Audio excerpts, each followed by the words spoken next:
everyone. My name is Daniel Karoma, and happy that you've joined us this morning. And I'm here with my colleague, Ruth Simple from Good morning.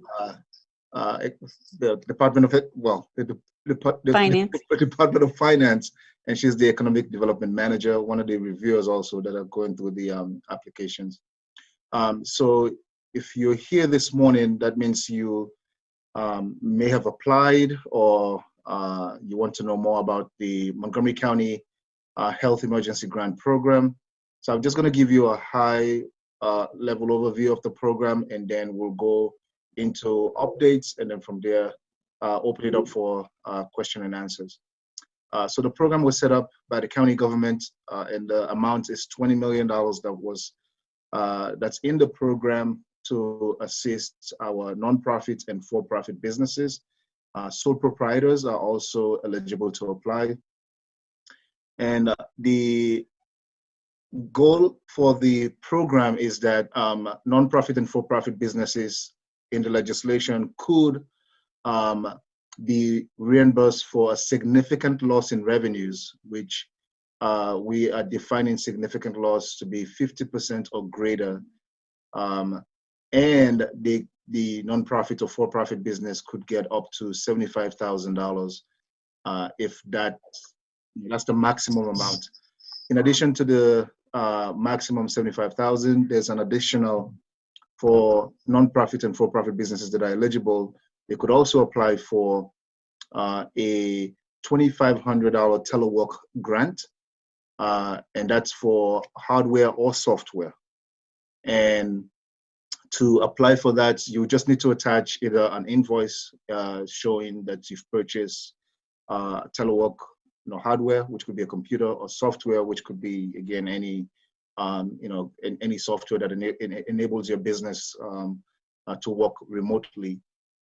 And if you haven't purchased it yet, but you applied or you're applying, you can send us a quote from any website that you got a quote from, and then just attach that together, send that in together with your application. So in terms of the eligibility, again, the critical eligibility is that, the for-profit or non-profit business, have seen a significant decline in revenues, which is, as I say, we're interpreting to be 50% or greater in the month of March. Your principal place of business must be in Montgomery County, or 50% or more than 50% of your employees work in the county, or 50%, more than 50% of your business gross sales also in the county. Once you meet this criteria, that will, you'll be deemed to be eligible, and then from there, there's in the legislation, there's a provision that set aside 25% of the total grant funding, which was $5 million to begin with. But 2 days ago, the county council has added an additional $5 million, so there's a total of $10 million. That's if you are a restaurant or retail storefront, that's a priority. Those are priority, industries that the reviewers will have to go through. And so, if anything, Ruth will add more to that. Lastly, I just want to highlight some of the things we've done to make sure that all our businesses are able to apply, and they're also prepared. We've provided the entire application, because when you click on the application form, you cannot go to the next page without filling out the forms. So right here, this is a sample PDF version of the application, and this way you're able to see all of the questions that are on the form. So this, we've heard this, it's been very helpful to many people who have applied. Or so if you're preparing to apply, please just go through it, and then you'll see all the questions that are on the live form. We have FAQs, which we've been updating as a result of some of these webinars and some of the questions that we've been receiving through emails as well. Another important thing is that let me just give a shout out to many of our nonprofit and for-profit partners that offered to help, and they've helped many people apply for the program. So by the way, this site is a live site, so let me just highlight it. So if you go to to this web address, all what we're going through right now, you'll be able to see it yourself. But let me just highlight some of these organizations. You see, they have been helping people fill out the application. So if you still need help, you can reach out to one of them. The good thing is that some of them you can email them, some of them you can call them, but I also have language capacity as well. So in case you need assistance in in one of these languages, they're there to help you. All right. With that being said, I'm going to turn to my colleague Ruth for any updates. Okay, thank you. Good morning. Again, my name is Ruth Semple. I'm with the Montgomery County Department of Finance. And Daniel and I have enjoyed very much these webinars every day. Thank you, Daniel. It's been a great teamwork here. And I know some of you have been on every day, and thank you very much for participating, jumping in, and also asking great questions. So I just want to give you a quick update. So we have the good news as of this morning is that the amount of reviewers that we have, this is the people that are like me, that are initially looking over an application, doing the analysis and making a decision, or at least an initial decision, whether it gets approved or denied, or we put it into a follow-up bucket. There are people that come along and check behind us so that we spot errors. But the original reviewing crew has now more than doubled.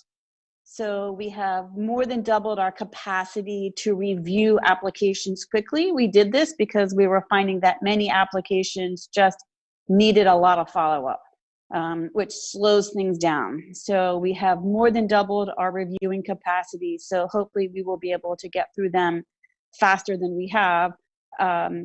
Today we have over 6,000 applications. And I think due to the overwhelming response to this program, that applications may cease to be accepted in the very near future. As Daniel said, this website that we're on right now is live. We update it frequently, and I would continue to monitor the website for any changes that we post and announce. We have over 100 that are all the way through the approval process, paperwork process, and are now in the payment process, getting money out the door.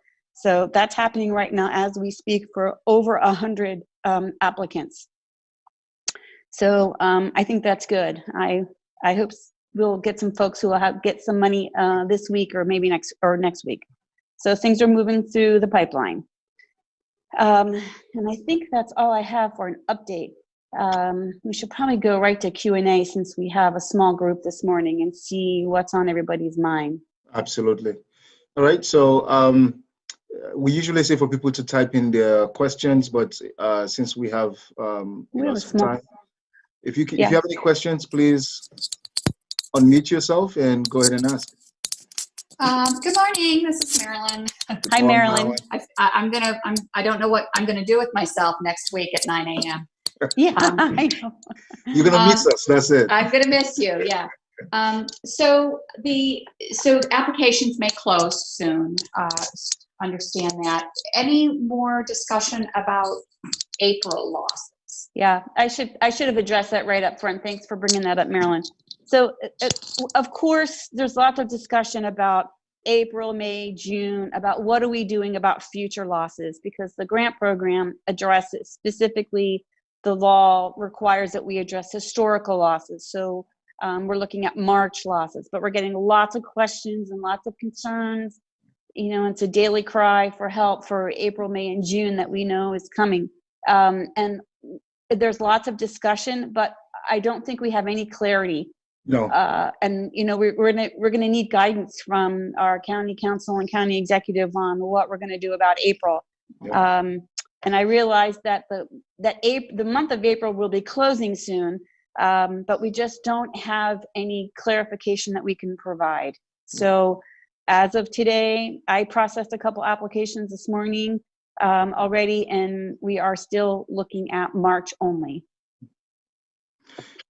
And that being said, the application is still open, so we don't have a date yet when it will be closed. So once the application, is still open, please, we encourage people to apply. But I agree with Ruth. We don't have any definitive answer when it comes to, what do we do past the month of March? Yes. Okay, thanks. Thank you. Hi, I don't know if you guys can hear me. My name is Yeah. Salima Horn. I have 2 businesses in Montgomery County, and my question is, so I did the application and I submitted and I have an application number.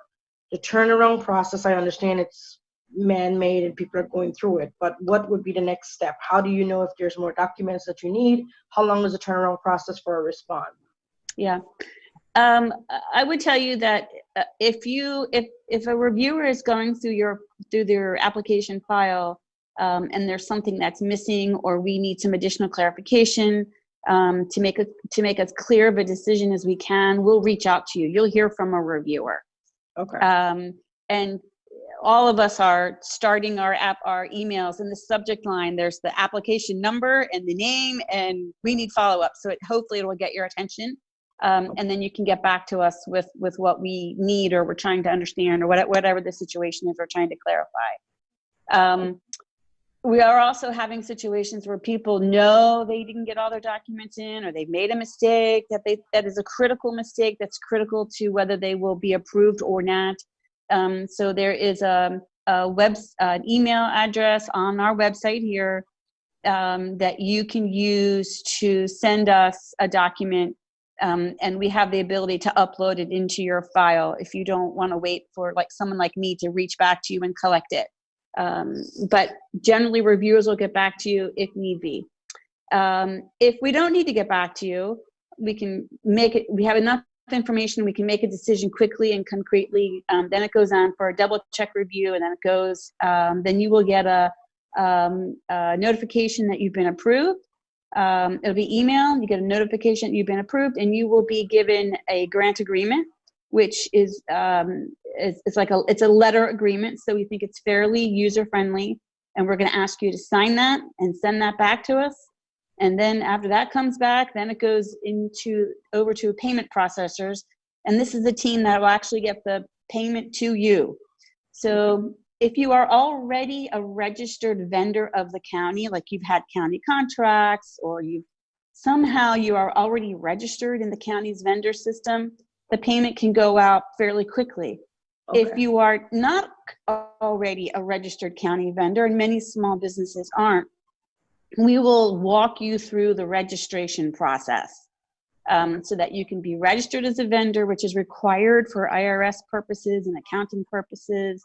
And then we will pay you in an electronic ACH format right to your bank account. And it's all very secure. And if an applicant needs to go through that registration process, that's about 36 hours, assuming you participate as soon as you can, get forms back to us and whatnot to register. Okay. So that's pretty quick. Okay, so I am a registered vendor, so that's good. So that would be the process. I have one other question. There's a question on the application and asks if you apply for the PPP and were you approved.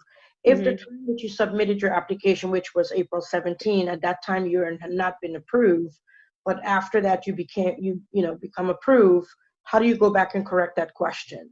I wouldn't worry about that. That question is for information only, and it has no bearing on whether you are approved or not, or how much you might be approved for this program. Okay. Haven't been approved yet, but it's just one of those things that we did apply for multiple loans, and sure, everybody's in that boat. We're getting lots of questions like that. Don't worry about that. We ask these questions because we're trying to be informed as much as we can about what's happening in the business community. So, but we realize there's going to be shifts here and there in some of these informational type questions. That's fine. No need to change that. Okay. All right. Those are my questions. Thank you. All right. You're welcome, Selena. Tom Liniak, actually speaking under my wife's name, Natalie. So Natalie has a deep voice in this phone call. Yeah. One quick review question. Yeah, one quick review question, one new one. For our nonprofit that we run, we lost 33% revenue in March. So my understanding is we would not be eligible because we're not at 50%. Is that correct? Well, what are you comparing your loss to? Your 33% loss in March as compared to what? An annual average. Yes, that's how we're calculating. So if you only had a 33% loss, and I hate to use the word only because I realize that's devastating. You're leading to my next question, but that's okay. Yeah, if you didn't meet the 50%, right. Then it would go into the denial bucket. Right. So, sad reality of April is we would be at 94% so far in terms of revenue loss. I guess what we can do under the county program is wait and hope that, this program is extended and more funds are put into it, at which time we could apply based on an April timeframe. But based on the April timeframe, there's nothing I can do with this particular county program right now. Correct. Okay. So thinking positively for the future. Yes. Ways, hopefully. Let's assume this is granted and we can apply in April. You come to the question that says number of employees. In our nonprofit, there are two principal employees in our organization. Mm-hmm. One is full-time, one is 30 hours, and they're both paid as 1099. Mm-hmm. Employees for that, or is employees the hyper-technical W-2 there? For employees, oh gosh. I think for employees, we're looking at W-2 employees because 1099s are technically independent contractors, right? And they can apply. They can apply as well for this program. This program is open to sole proprietors and independent contractors, so they can apply as well. And I also think correct me, Daniel. Can they apply for unemployment? Did that get changed? They can apply for unemployment. Yeah. Okay. And it starts on Friday tomorrow, but they could actually go to maryland.gov and they're able to submit their email address to be notified when the program is open tomorrow. Right. But I could advise the 1099s that they could apply for the county program if, they've experienced this loss. Yes. And would they be comparing their loss of 99 revenue against what they did last year, last quarter? What's the comparison piece? It's the same math. We would be asking them to submit 2 years of historical tax returns, either 19 and 18 or 18 and 17, whatever they have. And we would calculate a monthly average of their revenue and compare that to their March top line revenue. Same process. Would you only need then their 1099 because that is their top line revenue? The Schedule C, of course, would show their net. Right. Well, we've been asking people for Schedule Cs and getting those pretty routinely from people. So, and a lot of people just send us the whole tax return because it's easier for them than to parse it all out. Yeah. And the Schedule C's in there, and we'll sort through and pick it out. Or would they expect to receive the top line revenue or the net? Top line revenue. Okay. Thank you, Tom. I should also add for organizations that haven't done their 2020 financial statements. The best document to send us for 2020 is the March P&L. If you don't have that, can't do that, that's a challenge for you. We are accepting a bank statement if you have 5 or fewer employees. That's good. All right, thank you for that. Any other questions? Please unmute yourself and ask.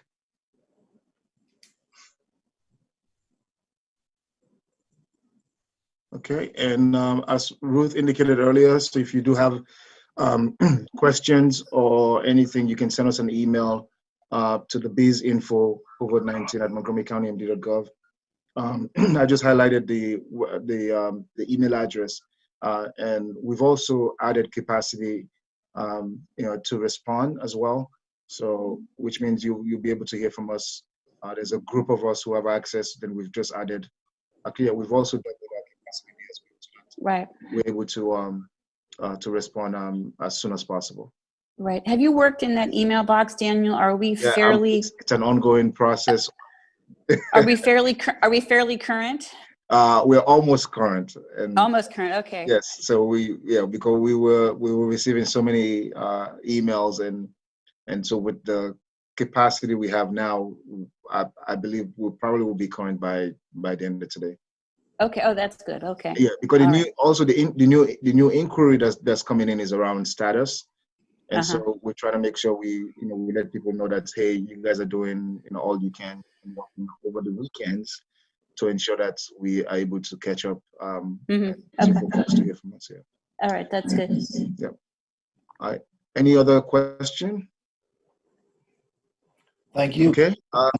Okay. It seems like we will and again the webinar here, just to round up, the application is still open, but please come to the site. As Ruth indicated, this is where we're posting all updates. Once Daniel, go can ahead. I just ask one more question? Sure.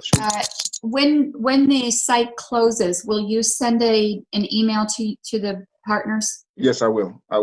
And not only that, but also, like I did yesterday, anything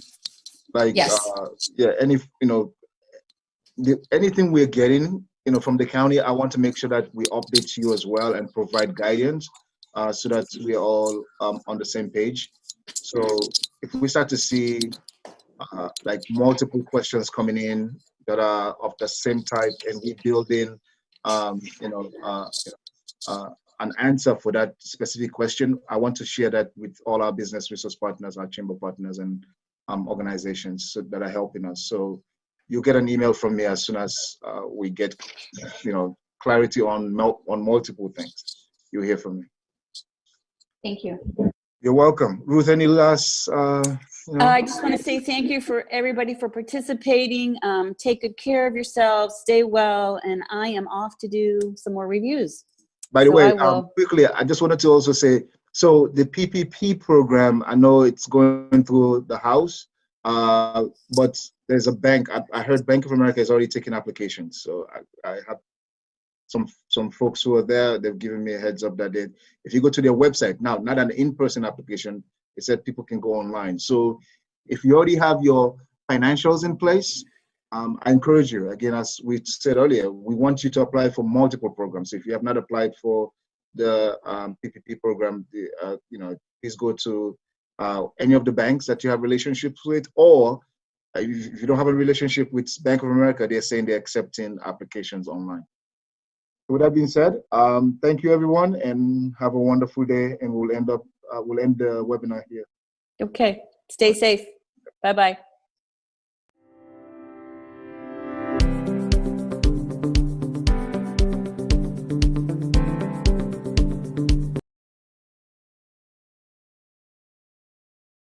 Hi, I'm Daniel with Buzz 365 Media. We do in-person and remote live stream video productions. If you are having technical difficulties setting up a virtual meeting, conference, or workshop, give me a call. Buzz 365 Media is here to help you.